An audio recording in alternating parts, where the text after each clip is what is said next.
prueba piloto de... Pues 8 días. No, ya no me cabe. Un poco más el esquema de la charla, vamos a comenzar con unas palabras de quien inició todo el grupo, Santi Claudio.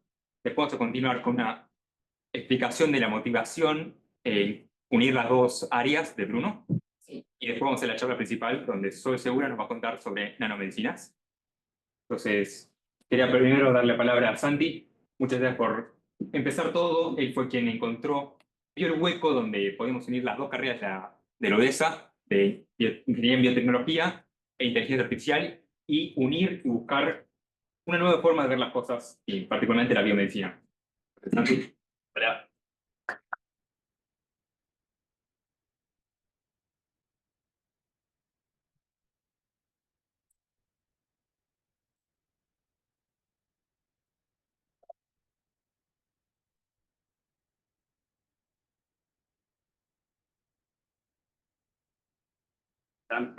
En primer lugar, me pone muy contento ver a tanta gente acá. O sea, venimos trabajando con los chicos del club hace ya un par de meses para hacer que esto sea posible y ver que tanta gente está interesada en estas cosas, a mí me pone muy contento. Y bueno, nada, yo soy el presidente y uno de los fundadores de este club y básicamente, Mati, pasate ahí. Para poco, la reglas un poco de... Básicamente, el club es una idea que tuve y que comparto con algunos amigos por querer tratar de transmitir una filosofía. La filosofía es que la biología, en esencia, lo que hace es computación. Y nosotros lo que queremos hacer con este club es tratar de llevar esa visión al siguiente nivel. Los sistemas biológicos son sistemas computacionales naturales, donde almacenan, procesan, codifican, decodifican e intercambian información. Entender que esos datos no solo tienen una dimensionalidad altísima, es decir, quizás vos que estés en una célula que depende de 20.000 genes y decís, wow, es re complejo, sino que son altamente dinámicos, están cambiando todo el tiempo y adaptándose. Pero son muy difíciles de estudiar. Por lo tanto, es muy difícil a veces proponer soluciones a problemas que presentan estos sistemas. Entonces, tuvimos la suerte, creo yo, de que en este siglo empezamos a desarrollar una herramienta novedosa y fenomenal, que es la inteligencia artificial o los algoritmos de inteligencia artificial.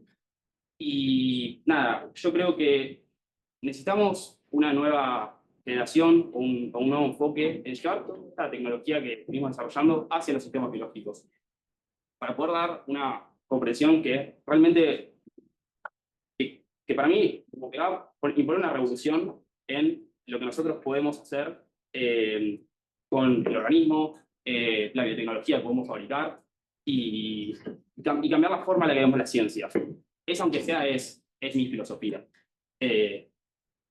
Pasamos el slide. El ejemplo con el que yo venía a motivar esto es con... para otro lado. Es con AlphaFold. No sé si escucharon hablar, pero básicamente el problema más popular en la biología estructural y uno de los más populares de la biología en general es revelar la estructura tridimensional de las proteínas. Las proteínas son cadenas de aminoácidos, que son una molécula más chica. Básicamente hay 20 aminoácidos en total, y cómo estos se vayan encadenando uno detrás del otro, determina la estructura tridimensional de la proteína. Y esto es lo más importante. ¿Por qué es lo más importante? Porque básicamente te dice eso, cómo va a catalizar otras reacciones, qué moléculas puede transportar. Por ejemplo, la hemoglobina, dada su estructura, puede transportar oxígeno, y eso hace que nuestras demás células en el organismo se nutran. Y además de eso, imparten cómo interactúan con otras moléculas. Entonces es re importante entender la estructura tridimensional. El tema es que era re costoso entenderlo. ¿Por qué?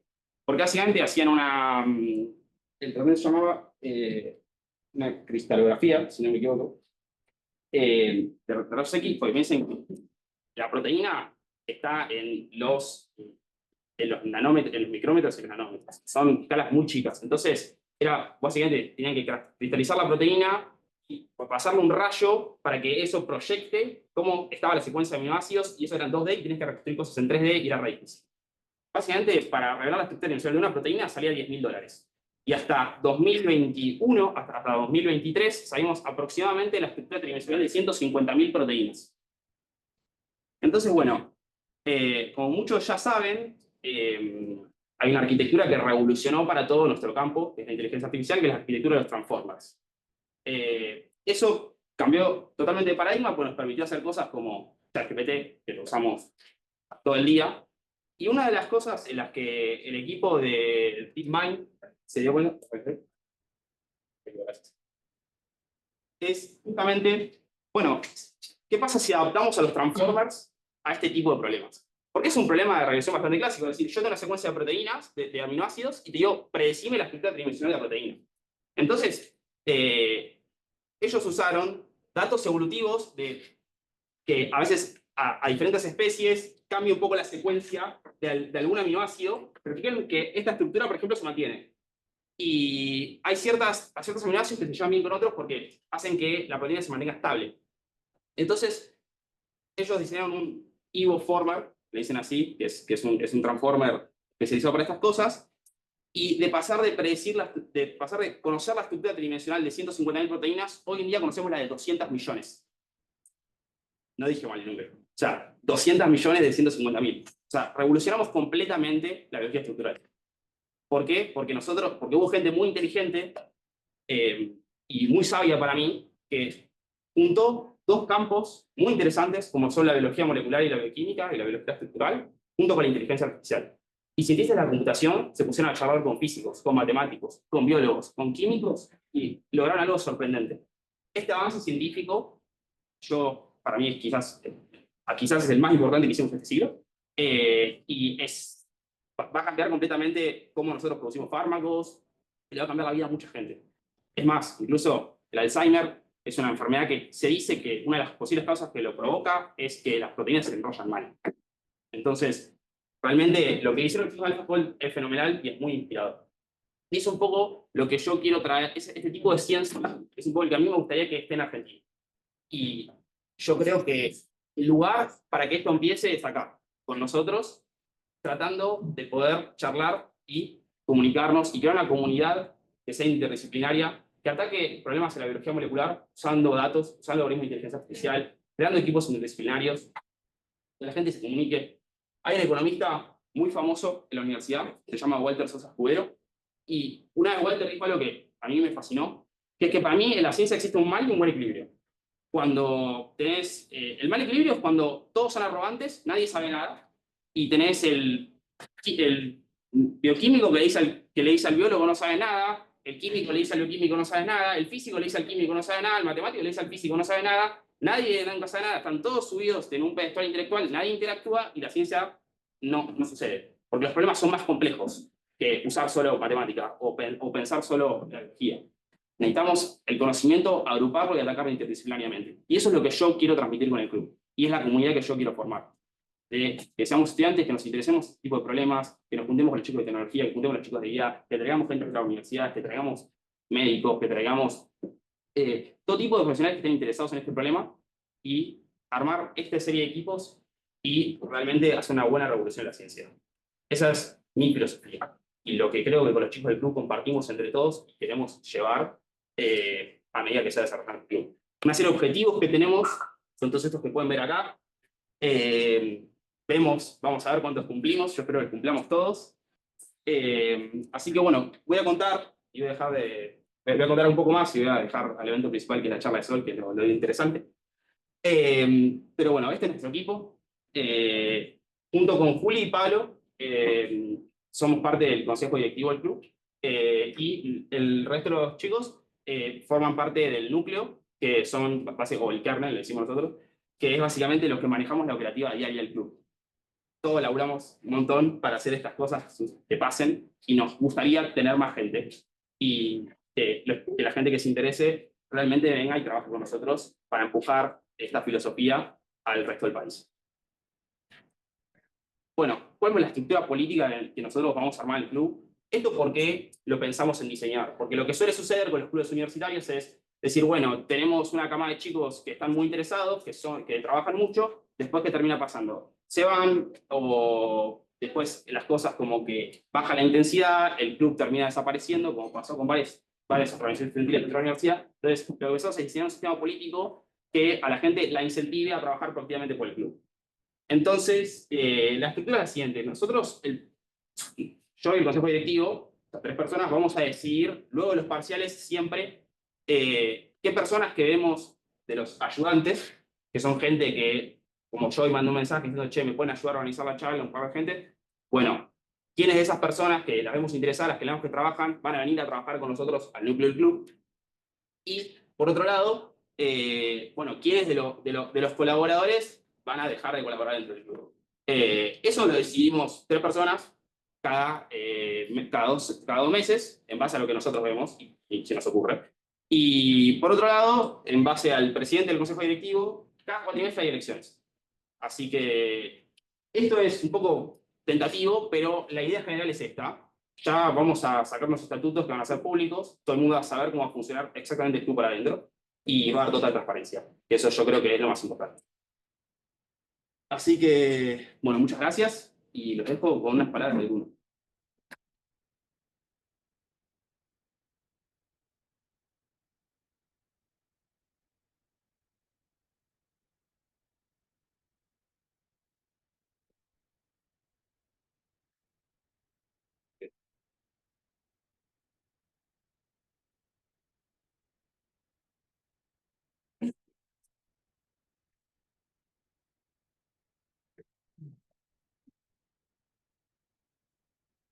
Bueno, ¿cómo les va?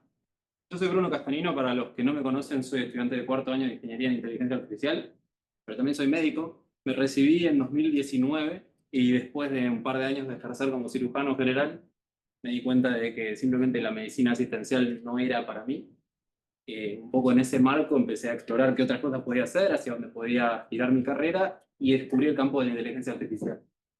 Y fue más o menos por ese periodo, 2020, que me crucé con este señor que se llama Geoffrey Hinton.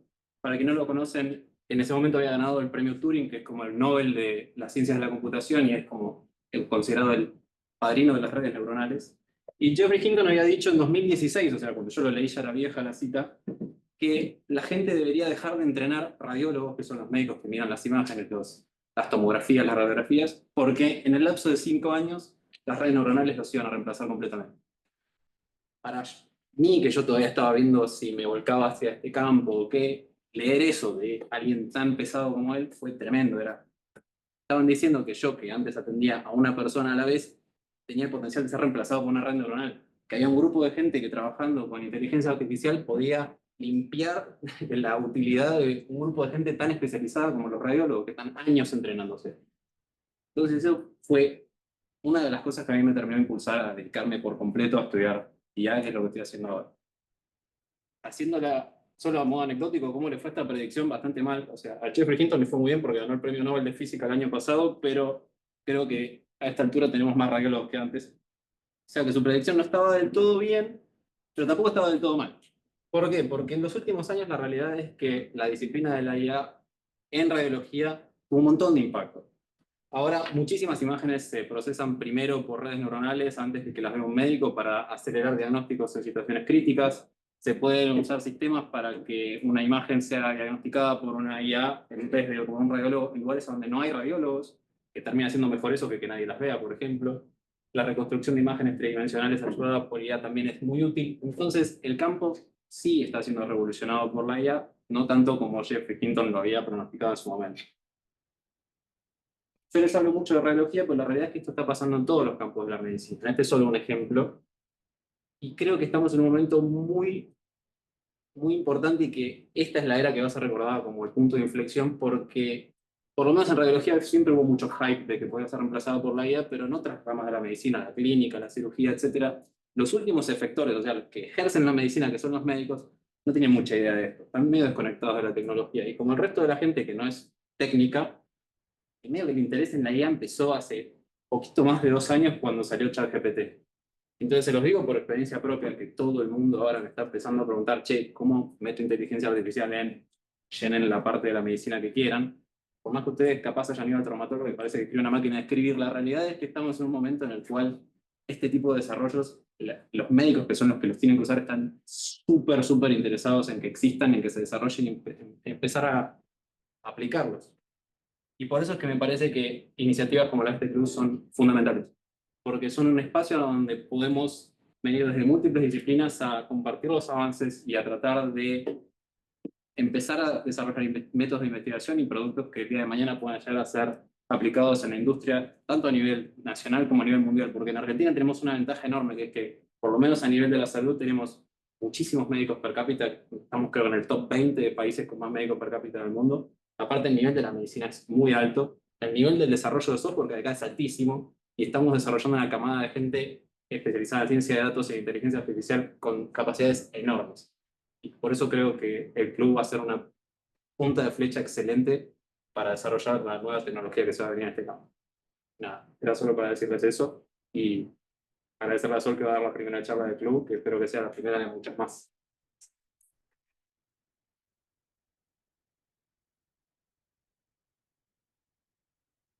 Le paso la palabra a Sol Segura. Ella es estudiante en la Universidad de Favaloro, está en el último año en Ingeniería en Biomedicina y trabaja en un laboratorio de nanomedicina del SENAE, ¿no? De la CONE. Perdón. Bueno, chicos, me ahorraron la presentación, yo ya lo había planeado. Pero sí, estoy cursando el último año de Ingeniería Biomédica, todavía no soy doctora, como alguno me preguntó en el pasillo. Pero bueno, por ahora les voy a presentar un poco lo que hacemos en el laboratorio, bajado bastante, para que puedan tener una introducción a lo que son las nanomedicinas. Y en específico, a cómo podemos usar los liposomas en terapia para el cáncer. Ahora, ¿cómo va a estar estructurada la charla? En primer lugar, vamos a hablar de las nanomedicinas en general, cuál es la definición de una nanomedicina, cómo se puede armar, qué factores en el diseño tenemos en cuenta en nuestro laboratorio, y cómo los liposomas son un ejemplo de estas nanomedicinas. Eso nos lleva al punto 2, que son los liposomas. Acá vamos a ver qué es un liposoma, cómo está compuesto, cómo nos puede servir para almacenar una droga y transportarla a un paciente, y por último, cómo se fabrican. Que dentro de cómo se fabrican tenemos una herramienta que es la microfluídica, que es lo que más desarrollamos nosotros en el laboratorio y a lo que yo más me dedico. Para que entiendan la microfluídica les voy a dar una pequeña introducción a lo que es la mecánica de fluidos en general y luego les voy a mostrar un par de simulaciones de cómo funciona la mecánica de fluidos pero en una microescala. Y por último, ya habiendo desarrollado un liposoma sintetizado con microfluídica, vamos a empezar a hablar de la terapia por captura neutrónica en boro, que es el tipo de droga que iría encapsulada en este liposoma. Que para que lo entiendan les voy a hacer también una introducción, una muy breve pasada por física nuclear y luego cómo se utiliza esta terapia en hospitales. Y por último voy a dejar un pequeño espacio a discusión para abrir la charla hacia nuevos caminos que tal vez podrían tomar ustedes siendo estudiantes tanto de ingeniería en inteligencia artificial o en biotecnología, para que no les quede solo esta charla tan biológica tirada. Así que bueno, empecemos por qué es la nanomedicina. La nanomedicina está definida como el cruce, el punto medio entre la nanotecnología y la medicina, para generar herramientas de diagnóstico y tratamiento en pacientes. Ahora, una nanomedicina en particular, una nanopartícula, va a estar compuesta por un fármaco que está encapsulado en un nanomaterial. Esto quiere decir una escala nanométrica. O sea, piensen 1 metro por 10 a la menos 9. Para entender un poco mejor esta escala y darnos una idea en la cabeza de lo chiquito que estamos hablando, esto sería una célula bastante chiquita. Una célula de 4 micrones. O sea, micrón es 1 metro por 10 a la menos 6. Y esta es una nanopartícula al lado de esa célula tan chiquita, que es 1000 veces más pequeña que es. Así que estamos hablando de una escala que no podemos ni ver con microscopios convencionales. Ahora, ¿cómo hacemos para diseñar estas partículas tan pequeñas? Tenemos en cuenta varias cosas en el laboratorio. En primer lugar, de qué tamaño la vamos a fabricar, porque podemos variar dentro de la escala nanométrica, puede ser de 1 nanómetro, de 100, de 200 o incluso un poco más. En segundo lugar, su forma, que esto va a estar dado más bien por qué partícula estamos queriendo fabricar. Y por último, los ligandos, que ahí ya aparece la primera palabra bien biológica. Estos ligandos van a ser como unos power-ups que le agregamos a nuestra partícula. O sea, la partícula en sí tiene su función, pero si le agregamos un cierto ligando en su membrana, puede tener un poder extra. Y después vamos a entrar un poco más en detalle en cuáles podrían ser estos y cómo nos servirían a nosotros en el laboratorio. Algunos ejemplos de nanomedicinas. En primer lugar, los liposomas, que ya los mencioné y van a ser nuestro foco de la charla. Otro ejemplo pueden ser las micelas poliméricas, que encapsulan la droga dentro. Otro ejemplo, conjugados droga-polímero, que llevan en un polímero la droga pegada entre ellos. Y por último, nanopartículas inorgánicas, que pueden ser cualquiera que incluya algún metal, por ejemplo, oro. Pero ahora metiéndonos más en detalle con los liposomas. ¿Qué son? Son estructuras que van a estar compuestas por los fosfolípidos. Estos son como los ladrillitos que van a conformar el liposoma. Y tienen dos partes, que son muy importantes para que entendamos cómo se pueden formar los liposomas. Tienen una cabeza y una colita. La cabeza es hidrofílica, o sea, le gusta el agua. Se va a querer acercar al agua. Y las colitas son hidrofóbicas, o sea, no le gusta en absoluto el agua. Se va a querer esconder, le tiene miedo al agua. Este concepto va a ser muy importante porque estos fosfolípidos, cuando los dejamos sueltos en agua, por ejemplo, van a tener la tendencia a querer esconder sus colitas y mostrar sus cabezas. Eso nos da como la buena herramienta que tienen, que es el autoensamblaje. O sea, imaginemos que tenemos un vasito con agua y un montón de fosfolípidos. Entre ellos van a generar una estructura que de alguna manera solo muestre la cabecita del fosfolípido y esconda las colas. Y si nos ponemos a pensar un poquito en de qué forma puede pasar esto, se nos empieza a ocurrir esta estructura, que forma una bicapa lipídica. O sea, nos quedan cabecita, cola, cola, cabecita. O sea, generan esta bicapa que logra encapsular un poco del agua que había en el vaso y afuera queda el resto del agua. Así que vemos que las cabezas están tanto en la parte interna del liposoma como en la externa. Y así aíslan a las colitas. Esto nos recontra puede servir para encapsular un fármaco, porque simplemente si lo disolvemos en el vasito con agua, va a quedar necesariamente adentro del liposoma y otra parte va a quedar afuera. Ahora, ¿cómo podemos clasificar distintos tipos de liposoma? Y acá volvemos a lo que había dicho de los ligandos. En primer lugar están los convencionales, que no tienen nada, tienen solo estos fosfolípidos. O sea, ahora lo estoy reduciendo un poquito, podrían tener algo más como colesterol, que le da una estructura más fuerte, pero en primer lugar no tienen ningún ligando especial, ningún power-up, ningún superpoder. Pero ahora si pasamos a los pegilados. Estos tienen un agregado que son estas colitas. Esas colitas naranjas le dan un poder que va a hacer que nuestro sistema inmune no ataque a los liposomas. Porque como nosotros sabemos, si tenemos una enfermedad, o sea, un agente externo entra en nuestro cuerpo, el sistema inmune inmediatamente va a querer atacarlo. Así que si nosotros usamos liposomas en medicina, lo insertamos al paciente y nuestro sistema inmune va a querer atacarlo. Así que agregamos estas colitas que le den como el poder de invisibilidad, para que el sistema inmune no lo reconozca, no lo ataque y lo deje trabajar en paz. Y estas colitas se llaman PEG, por eso se llaman pegilados.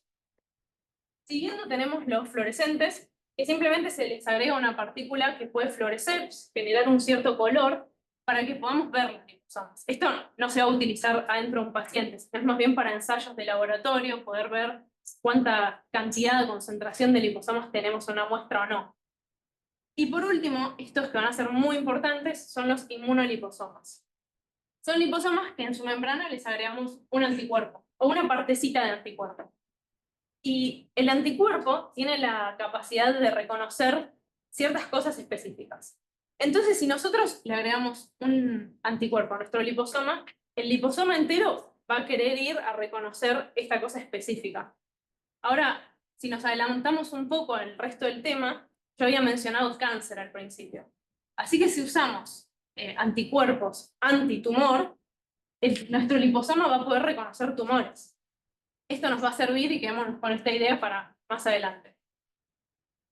Ahora pasemos a cómo se puede sintetizar un liposoma, o sea, fabricarlo en un laboratorio. Este va a ser el método más tradicional, el más simple, digamos, que se usa en un laboratorio. Se llama hidratación del film. Lo que se hace es que se tiene un recipiente que se llena con una solución que tiene los fosfolípidos. Y los fosfolípidos todavía no están autoensamblados, están todos sueltitos. Luego se deja que se evapore este solvente y nos va a quedar solo los fosfolípidos en una pequeña película que recubre el fondo del recipiente. Esto es lo que aparece acá como film lipídico seco. O sea, son varias capas de liposomas apilados que todavía no formaron estructuras. Pero ahora, si hidratamos nuevamente esta película, ahora le agregamos agua, lo que van a tender a hacer estos fosfolípidos que estaban en capas es como a querer separarse para esconder las colitas, como habíamos dicho antes. Esto normalmente se agita, y con esa agitación terminan de separarse las capas y cerrarse, formando las estructuras de liposomas. Esto es lo que vemos acá. ¿Cuál es el problema con este método tradicional? El tema es que genera liposomas, algunos más chiquitos, otros más grandes, uno tiene 4 membranas, o sea, 2 afuera, otro adentro. Es un método que genera mucha diversidad de población de liposomas. Y nosotros, normalmente en una medicina, queremos partículas que sean todas iguales. No le vamos a meter cualquier cosa descontrolada al paciente. Así que con este método tendríamos que agregar un paso extra y separar los liposomas que nos sirven a nosotros. Y por eso es que llega la síntesis por microfluídica. Y ahora lo voy a explicar rápido y como si fuera mágica la cuestión, pero después vamos a ver bien por qué funciona. En resumen, lo que sucede es que ingresamos los fosfolípidos y el buffer, o sea, agua, digamos, o donde está disuelta la droga, y terminan saliendo por este canal los liposomas conteniendo ya ese buffer o la droga. Este canal es muy importante tener en cuenta que va a ser una escala micrométrica. O sea, como habíamos dicho de la célula, una escala más o menos así, de micrones. Pero bueno, ¿cómo funciona? ¿Por qué pasa esta magia? O sea, antes nos salían los liposomas de distinto tamaño y acá salen todos iguales. La microfluídica, o sea, se basa en los principios de los flujos. Vamos a explicarlo un poquito. Tenemos 2 tipos de flujos. Uno laminar y otro turbulento. Un flujo laminar se llama así cuando las láminas de fluido, o sea, capas distintas de fluido, están todas avanzando sin tener como una relación entre ellas. O sea, no hay una mezcla, sino que cada molécula de fluido avanza paralela a la otra y no se tocan. No hay ningún tipo de mezcla. Y el flujo turbulento es exactamente lo contrario. O sea, hay un montón de mezcla, es un fluido que es caótico, digamos. Pero ¿cómo podemos determinar qué tipo de flujo tenemos en un canal? Para esto aparece el número de Reynolds, que es un número dimensional, o sea, no tiene unidades, que se construye a partir de algunas características del fluido y otras del canal por el que fluye. Estas características van a ser la densidad del fluido, su velocidad por la que circula en el tubo y su viscosidad. La viscosidad está escrita como la resistencia que tiene un fluido a moverse cuando se lo operimos. O sea, si yo doy vuelta un frasco de miel, como que no quiere, y si doy vuelta el de agua, sí. Entonces el agua tiene mucha menos viscosidad que la miel. Y bueno, y por último tenemos esta L, que es una medida de dimensión del tubo por el que fluye el agua. Confunde un poco que sea una L porque no nos estamos refiriendo al largo, sino más bien a la sección, o sea, el área transversal del tubo. Esto lo podemos también simplificar un poco y pensarlo como que son las fuerzas inerciales en el numerador, o sea, fuerzas que favorecen el movimiento del fluido, y fuerzas viscosas en el denominador, o sea, fuerzas que se oponen al movimiento. Entonces ya mirándolo de esta manera, podemos empezar a hacernos una idea de qué va a ser un número Reynolds alto. Un número Reynolds alto va a ser donde gana el movimiento, y un número Reynolds bajo es donde gana que todo se quede quieto y que se comporte bien, digamos. Entonces de acá surge porque cuando el número de Reynolds es mayor a una cierta vara, que acá puse 2300, pero a veces se considera 2000, el flujo se considera turbulento. O sea, superamos 2000, 2300 y ya es turbulento. En alguna bibliografía hablan de un flujo como intermedio, de transición entre laminar y turbulento, pero a nosotros solo nos interesa saber que abajo de 2000 es laminar. O sea, está todo bien, todo fluye como sin caos. Y arriba de 2000 ya es un caos. Acá les dejé un ejemplo para darnos una idea de lo que pasa en microfluídica. Este ejemplo es de agua circulando por un microcanal de 50 micrones, que es una medida bastante estándar dentro de lo que son los microcanales. El agua, si nosotros reemplazamos acá sus valores de densidad, de viscosidad, y yo le seteé 1 metro por segundo de velocidad, nos termina quedando que el número de Reynolds es menor a 1. O sea, es un número de Reynolds bajísimo. Así que acá, por supuesto que el fluido se va a comportar de manera laminar. O sea, las capas de fluidos van a correr todas sin mezclarse entre ellas y sin tener ningún problema. Ahora, miremos cómo nos queda, o sea, cuál es la idea de tener un fluido laminar en un microcanal. Este sería un microcanal de 50 micrones, como decía el ejemplo de antes, donde tenemos dos entradas, un fluido azul y otro rojo, digamos, y estos van a correr de forma laminar. Eso ya lo sabemos por el número de Reynolds. Y ahora, dado que corren de manera laminar, las capas de fluido avanzan, todas paralelas entre ellas, y no se mezclan.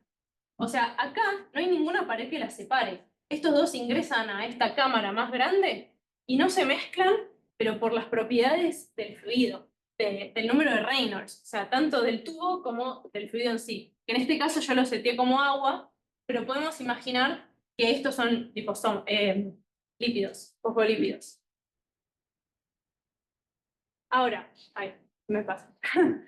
Ahora, si yo les prometí que con esto podíamos hacer liposomas, pero acá estoy diciendo que no se mezclan los lípidos y el agua. ¿Cómo voy a hacer para que se mezclen y generen estas estructuras? O sea, que los fosfolípidos se expongan al agua y por eso quieran esconder sus colitas y terminen generando esta estructura tridimensional englobando un poco el fluido. Para eso aparecen este tipo de diseños. O sea, cambiamos la forma del canal. En vez de ser un canal recto, tenemos, por ejemplo, un canal recto como el que mostré recién, pero que tiene estos surcos negros, que van a ser como lomitas de burro. O sea, el fluido va a ingresar y primero va a correr de manera laminar hasta que se encuentre con uno de estas lomas de burro. Porque ahí, cuando empiecen a pasar, una parte del fluido se va a chocar antes con la lomita, porque está en B, y otro se va a chocar después. Y esto va a ser como que en algún punto haya un mezclado, una pequeña turbulencia, que está controlada por nosotros, y eso genera un poco de mezclado. Y así sucesivamente a lo largo de todo el canal. Otro ejemplo podría ser este tipo de diseños, donde los dos fluidos ingresan, se empiezan a dividir, uno en una sección más chiquita y otro en una más grande, y acá por las dimensiones que manejamos, el fluido va a pasar más rápido por la sección pequeña y más lento por la más gruesa. Y luego se van a juntar. Y en este junte, que tienen distintas velocidades, se va a generar la turbulencia. Y eso se va a repetir a lo largo de todo el microcanal. En este ejemplo pasa lo mismo, simplemente que los canales son de la misma dimensión en todas partes, pero el fluido se junta, se bifurca, se vuelve a juntar, se vuelve a bifurcar, y así generando un mezclado. Y por último aparece este diseño, que es el que nosotros más trabajamos en el laboratorio, y se llama diseño de serpentina. Acá los dos fluidos, o sea, tanto lípidos como agua, ingresan al tubo y se encuentran con una curva.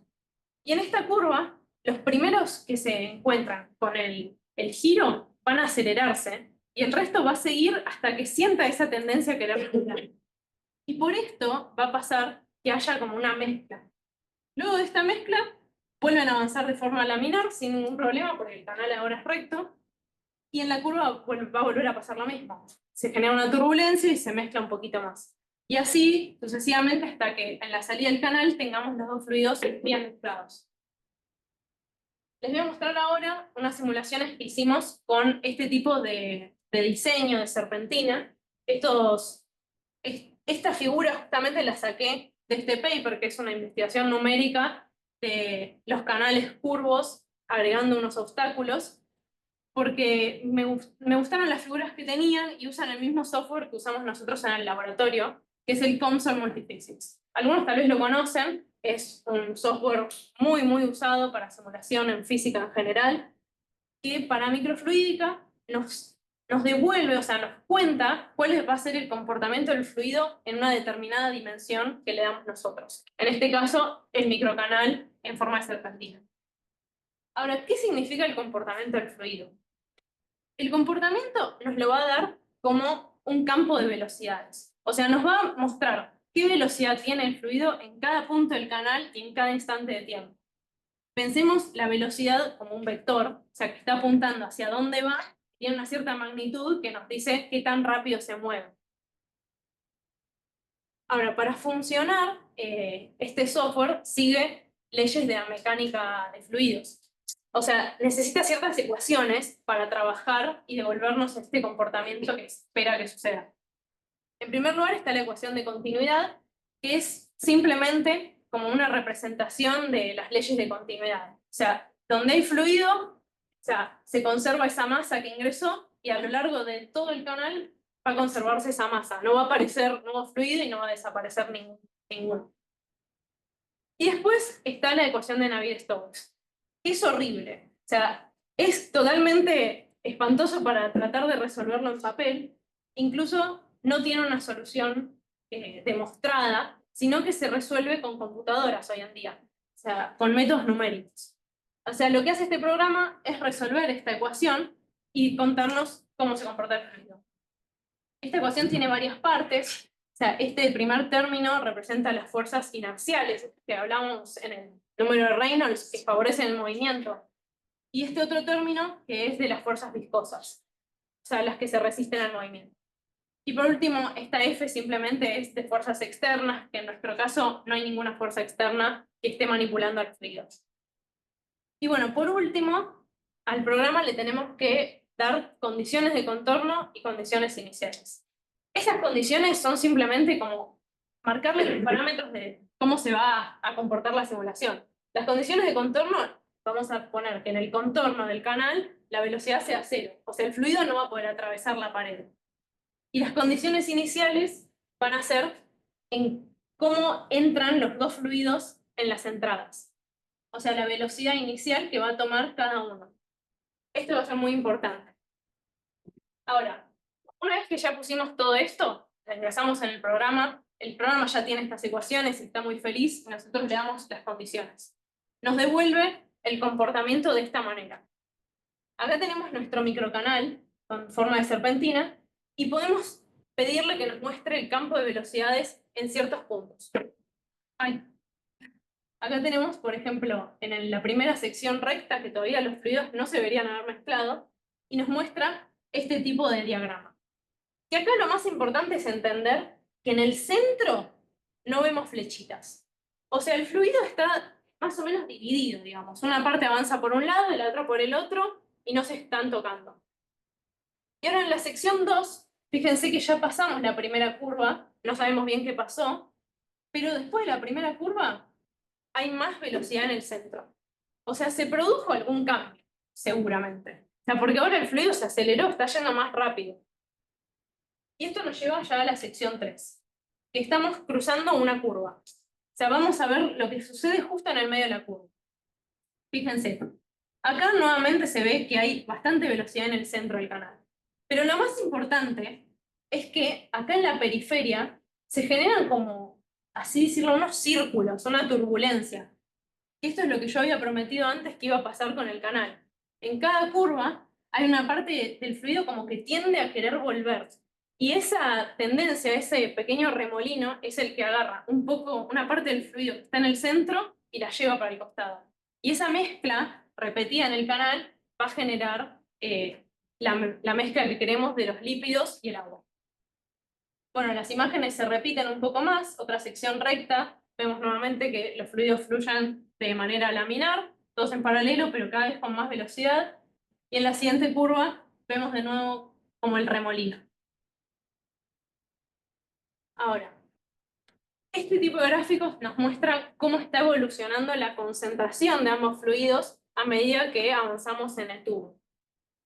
Fíjense que en el principio tenemos los dos fluidos muy separados, no hay una mezcla ni una baja de concentración de ninguno de ellos, sino que están separados.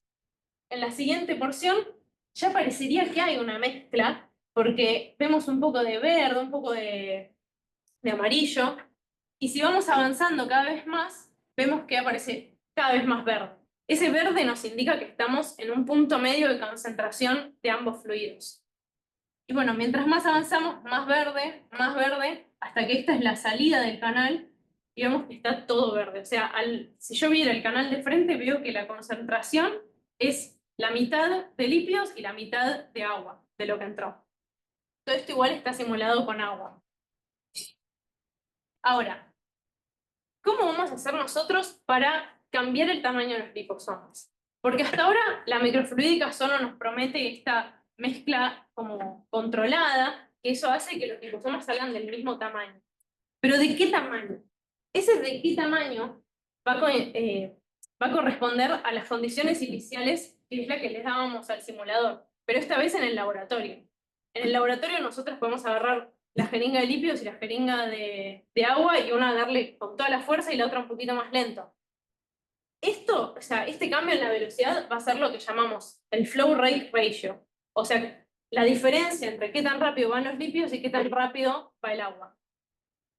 Y una vez que ya, o sea, tenemos qué tan rápido va a ir cada uno, o sea, en proporción, podemos determinar el total flow ratio. O sea, qué tan rápido va a moverse el fluido total en general en todo el canal. Si nosotros queremos dar un ejemplo de esto, yo puedo setear que la proporción sea de 1 en 2, o sea que los lípidos vayan la mitad de rápido de lo que va el agua, y que el total flow ratio sea de 3 mililitros por minuto. Si miramos estos datos, o sea, yo quiero que vaya así, ¿a qué velocidad va a tener que ir la fase orgánica?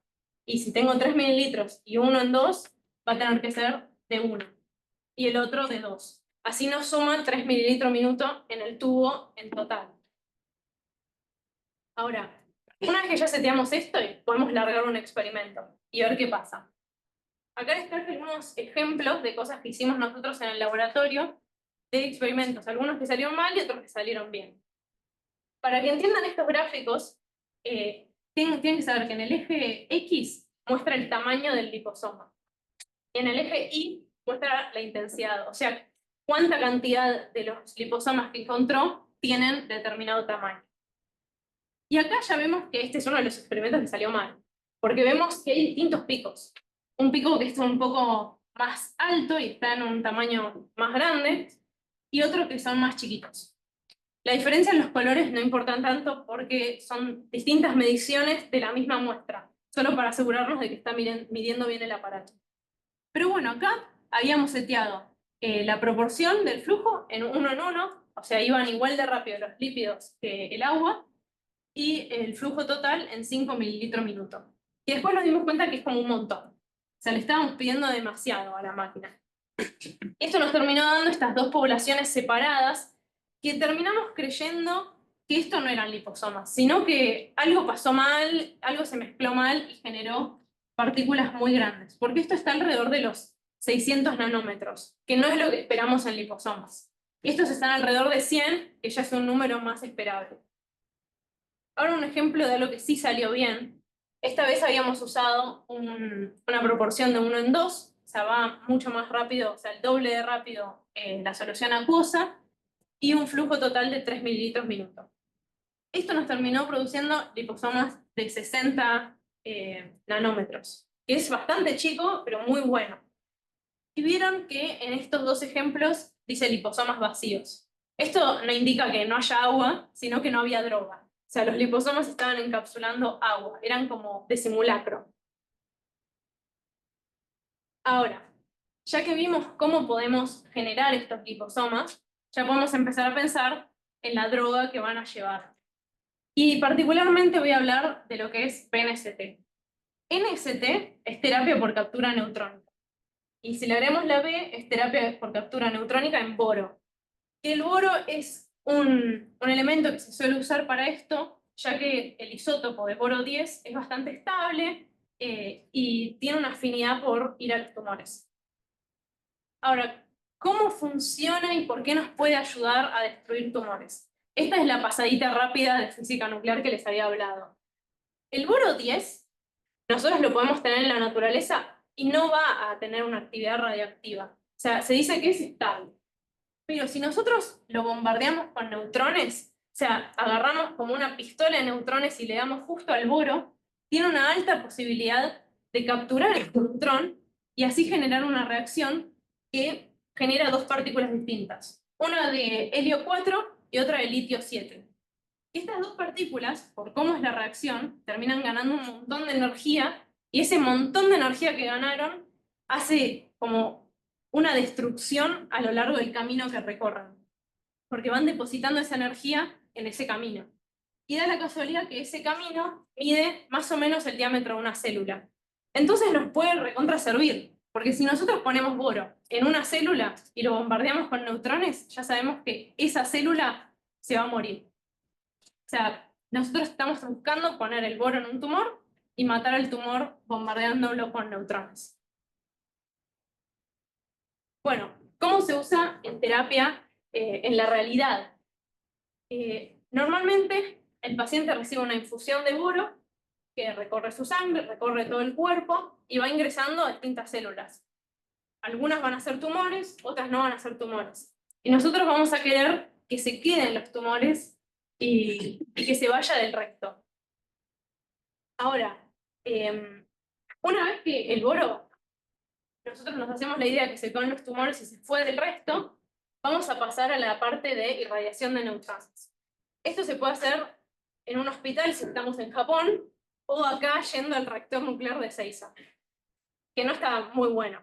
Pero bueno, una vez que el paciente lo colocan en esta cámara donde hay una fuente que acelera los neutrones, le dispara al lugar donde creemos que está el tumor, y lo que sucedería es esa reacción que expliqué antes, y si todo salió bien, se murió el tumor, y el resto de las células no estarían afectadas. Pero para que todo esto salga bien, ese compuesto borado tiene que tener algunas características, como que tenga un alto grado de especificidad por los tumores. O sea, que efectivamente quiera ir al tumor y que no quiere ir a otro lado. O sea, cuando va al tumor queremos que se quede ahí. Eso es la segunda característica, la alta retención en el tiempo que va a tener en el tumor. O sea, nosotros, imagínense que si le damos la infusión al paciente y luego hay que llevarlo hasta donde hay un reactor nuclear o hasta donde hay algún acelerador, va a pasar un cierto tiempo y en ese tiempo el boro tiene que quedarse en el tumor y no irse a otro lado, porque si se va a otro lado, después cuando lo bombardeemos va a reventarle otra célula. Y bueno, el tercer punto es la depuración completa de sangre y de otros tejidos. Esto por lo mismo que venimos hablando, no queremos que el boro se deposite en otro lado, sino que si entra en otra célula, que rápidamente sea tratado como un desecho y que se vaya del cuerpo. Y por último, su baja toxicidad, que en general esto se puede lograr bien. Pero algo que nos ayudaría mucho es meter el boro en un liposoma y chau. O sea, ya está, lo metí en un liposoma y ahora ya definitivamente no va a ser tóxico. Definitivamente, si el liposoma no quiere entrar en otras células, el boro tampoco va a entrar. Y si el liposoma, como habíamos dicho antes, lo podemos dirigir al tumor, podemos hacer que directamente se junte con esa célula tumoral y deposite el boro ahí. Y listo, y esto sería, en teoría, cómo funciona el uso de liposomas con BNST. Bueno, ahora para repasar un poquito de lo que estuvimos hablando, vimos cómo se pueden generar liposomas, cómo están compuestos por esta bicapa de fosfolípidos que muestran sus cabezas hidrofílicas, esconden sus colitas hidrofóbicas, y cómo estos liposomas pueden ayudar en la nanomedicina. En segundo lugar, vimos las bases de la microfluídica y cómo estos microcanales en forma de serpentina pueden ayudar a generar los liposomas, haciendo estas turbulencias controladas y bajando, o sea, separando bien la concentración de ambos fluidos que ingresan. Y por último, juntando todo, vimos cómo funciona la terapia por captura neutrónica en boro, y la conclusión de que efectivamente se podría almacenar en liposomas para mejorar este tipo de terapias. Ahora, para cerrar, les traigo esta discusión que habían propuesto antes, y para que se den una idea de ciertos caminos que podrían tomar si esto les interesa. Hoy en día puede haber todavía mejoras en el diseño de estos microcanales, de cómo son estas curvas, de qué tan largo es todo el canal. También se puede hacer una cierta predicción del tamaño de los liposomas que vamos a generar. Porque nosotros lo que hacemos en el laboratorio es hacer el canal de microfluídica y empezar a probar con esos ejemplos que les mostré y vemos que sale. Y a veces sale re mal, otras veces salen liposomas muy grandes, otras muy chiquitos, y no hay como un estándar de qué es lo que tenemos que hacer para que salga bien, o del tamaño que queremos.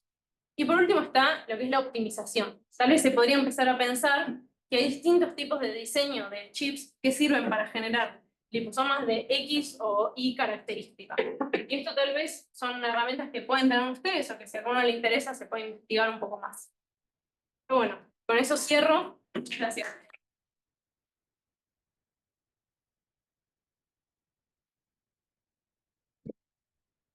No, si alguno tiene preguntas, pero que sea, están bienvenidos. Eso, ahora damos el espacio abierto para las preguntas de quien quiera.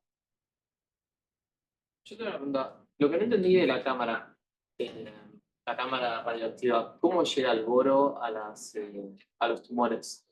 Bueno, normalmente si solo se hace una infusión de boro, se habla como de que es una molécula que tiene alta afinidad por los tumores. O sea, va a recorrer la sangre y por cómo recorre y entra en los capilares y entra a cada célula, se va a quedar en los tumores. Es como que llega a todas las células.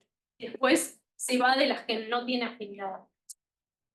Y con liposomas, lo que haríamos, que ingresan los liposomas en la sangre, y nosotros lo que tratamos de hacer en el laboratorio es agregarles ¿cómo se llama? Un anticuerpo que los guíe, digamos, a los tumores y no al resto de las células. Entonces acá lo que hacemos es bajar las chances de que entre a otras células.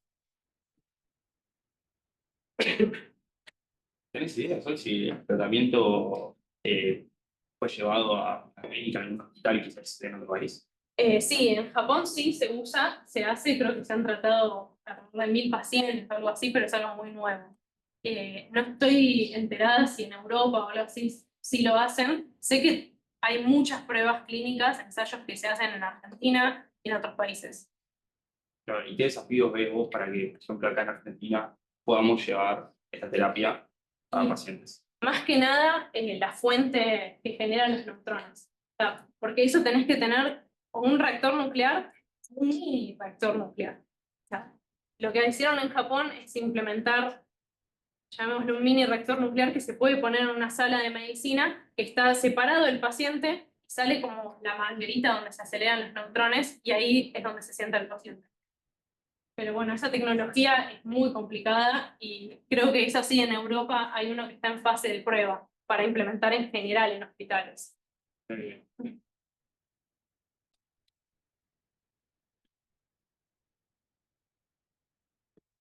De curiosidad, el tema de la computarización, digamos, de estos modelos de prueba, de Sí. experimentación, es muy tardío, o sea, es un tiempo muy prolongado que se ven los resultados. Sí, sí, sí. Estas simulaciones, si bien las imágenes que mostré eran de un paper, las hice en casa y dejé la compu 6 horas para ese canal que está en 2D. La vez que lo quisimos hacer en 3D fueron un par de días. Ahí. Sí, se podría tipo tener eso, mini reactores en hospitales, ¿sirven para algún otro tratamiento? ¿O solo para Yo no estoy tan enterada de eso, la verdad. Sé que en el reactor de Ezeiza se generan isótopos o otro tipo de cosas que sirven para radiología en general, pero no sé si para el tratamiento de pacientes ahí. Sí. Esta terapia así con boro, digamos, ¿qué tan eficiente es como a la hora de curar estos tumores si se hace bien? Lo que se fue viendo en pruebas clínicas es que es muy efectiva. O sea, es muy efectiva al punto de que hay ciertos tumores que no son detectados en imágenes y son matados igual con el boro. O sea, llegamos a áreas que tal vez todavía no son visualizables. Pero bueno, o sea, todavía está en proceso por esto de que afecta a otras células todavía.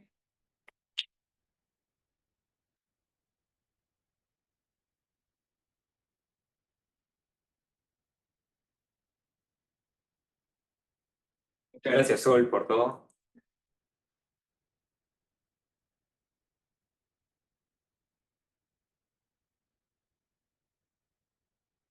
Te queremos agradecer a todos por su presencia acá y por haber asistido al... Acá, Mati, una foto, una foto.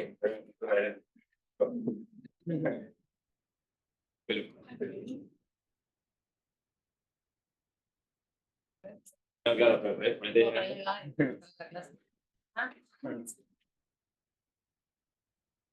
Dale una pregunta, vale. No te quiero tapar.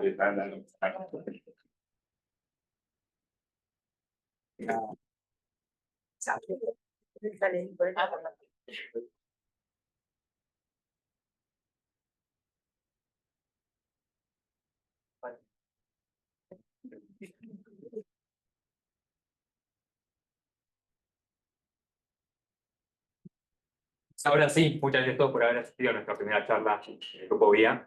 Esperamos que lo hayan disfrutado tanto como nosotros y esperemos verlos en la siguiente charla.